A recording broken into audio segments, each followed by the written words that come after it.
আসসালামু আলাইকুম। আজকে সারাদিন অতিরিক্ত বৃষ্টিপাতের কারণে আমাদের পুকুরের নতুন গুলশা মাছের রেণু দেওয়া হয়েছে। তার পিএইচ এবং অ্যামোনিয়া পরীক্ষার জন্য একজন নর্মাল ডাক্তারকে নিয়ে আমরা এখানে এসেছি। বা এ বিষয়ে অভিজ্ঞ, তাই তাকে আনা হয়েছে। এটাতে গুলশা মাছের রেণু দেওয়া হয়েছে। এটার বয়স প্রায় আজকে 4 দিনের মতো।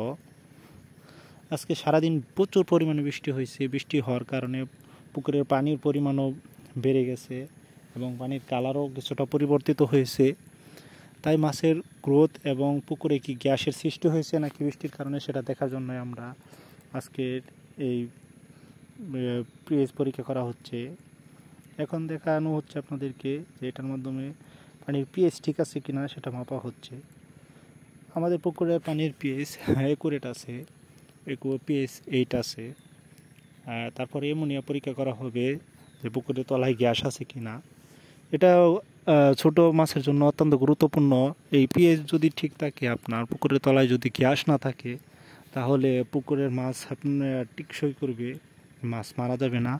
যদি পিএইচের পরিমাণ বেশি থাকে তাহলে আপনি পুকুরে রেণুপোনা দেওয়ার পরেও দেখবেন আপনার পুকুরের মাছ মারা গেছে, মাছ পাবেন না। যে পরিমাণে আশা করছেন সে পরিমাণে ফলন হবে না। তাই আপনারা যারা এই চাষবাস করেন তারা অবশ্যই পিএইচটা ঠিক রাখবেন আর অ্যামোনিয়া পরীক্ষা করবেন।